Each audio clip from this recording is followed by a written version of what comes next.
और आधी आबादी को साधने के लिए बीजेपी नारी शक्ति सम्मेलन करवा रही है, जिसमें इस बार खुद सीएम योगी शामिल हुए और महिला सुरक्षा पर उन्होंने जोर दिया। इस दौरान सीएम योगी ने महिला अपराध को लेकर चेतावनी भी दी है। तो 17 के पहले बीमारू था ना, ये तो बीमारू राज्य था। 17 के बाद आपने दंगा देखा, दंगा समाप्त। सुरक्षा में जो सेंध लगाएगा उस व्यक्ति को फिर कहीं भी जाएगा पाताल से भी ढूंढ निकालेंगे उसको, और पाताल से ढूंढ निकालने की कार्रवाई लगातार चल रही है। आधी आबादी को बीजेपी पूरा सियासी लाभ देना चाहती है।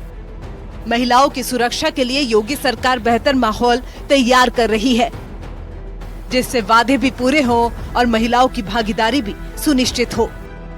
और इसी मकसद से बीजेपी ने नारी शक्ति वंदन सम्मेलन की शुरुआत की, जिसमें खुद सीएम योगी शामिल हुए।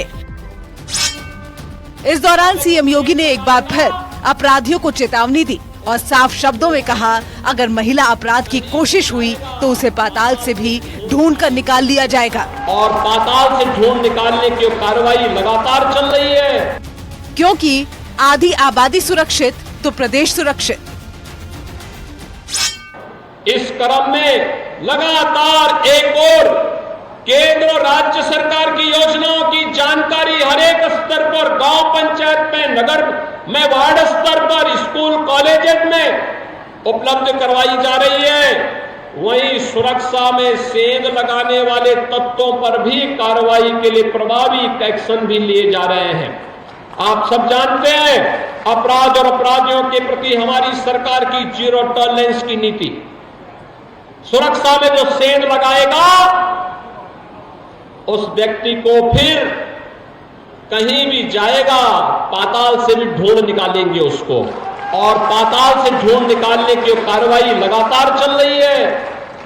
लगातार उस अभियान को हम आगे बढ़ाए हुए हैं, क्योंकि हमें मानना है आधी आबादी सुरक्षित तो सब कुछ सुरक्षित। दरअसल सीएम योगी बुलंदशहर में नारी शक्ति वंदन सम्मेलन में शामिल हुए थे। इस दौरान उन्होंने 632 करोड़ रुपए की 256 परियोजनाओं का लोकार्पण और शिलान्यास किया। साथ ही लाभार्थियों को सहायता राशि भी बांटी। इस कार्यक्रम को संबोधित करते हुए सीएम योगी ने पहले के उत्तर प्रदेश और 2017 के बाद के उत्तर प्रदेश का फर्क भी बताया।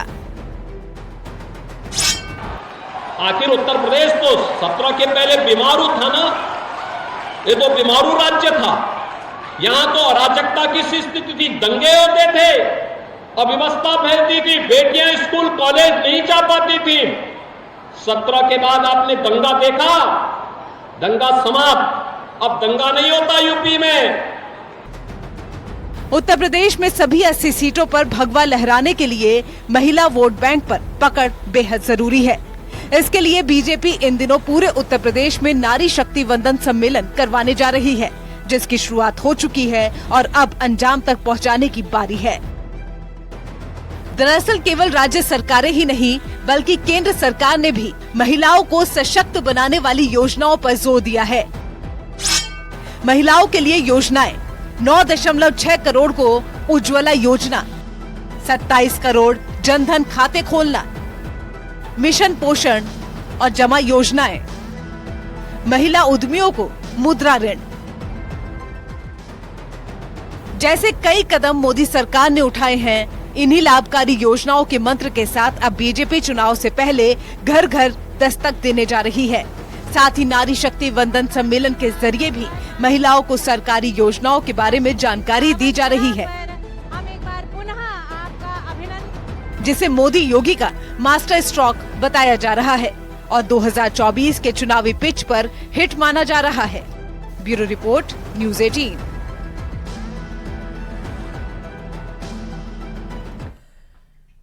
दरअसल उत्तर प्रदेश में योगी सरकार महिला सुरक्षा को लेकर पूरी तरह से प्रतिबद्ध है। ऐसे में महिला सुरक्षा को लेकर अभियान भी चलाए जा रहे हैं, जिसके जरिए पिछले 6 महीने अपराधियों पर ताबड़तोड़ एक्शन हुआ है। अगर सरकार की तरफ से जारी रिपोर्ट पर नजर डालें तो उत्तर प्रदेश में 6 महीने में 9,512 शोधे गिरफ्तार हुए हैं।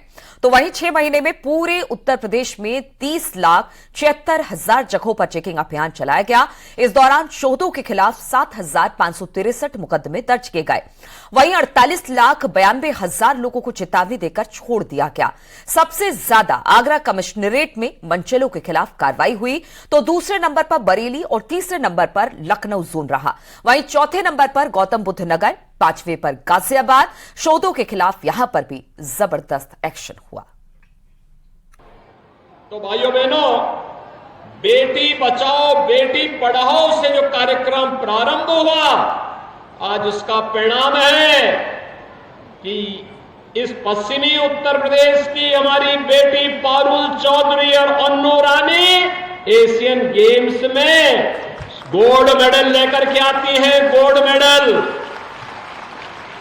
याद करिए, इन दोनों बेटियों ने यहां की मातृशक्ति के गौरव को बढ़ाया है, देश का सम्मान बढ़ाया है। एक बात ये बोलूंगी कि जो हमारे गवर्नमेंट ऑफ इंडिया हमें बहुत ज्यादा सपोर्ट कर रहा है और जो हमारी उत्तर प्रदेश सरकार की जो पॉलिसी है वो बहुत अच्छी है, उससे भी हमें बहुत ज्यादा मोटिवेशन मिलता है।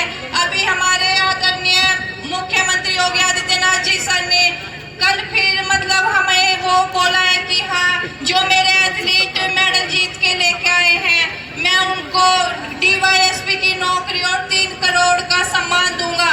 तो वो बहुत अच्छा लग रहा है कि हाँ, हमारी इतनी अच्छी पॉलिसी उन्होंने की है। बस आप लोग मुझे अपना आशीर्वाद दीजिए, मैं फिर अपना ओलंपिक में झंडा लहराऊंगी। और रुकेंगे यहाँ पर छोटे से ब्रेक के लिए, बहुत जल्द हाजिर होते हैं। आप देख रहे हैं न्यूज़ 18 उत्तर प्रदेश उत्तराखंड।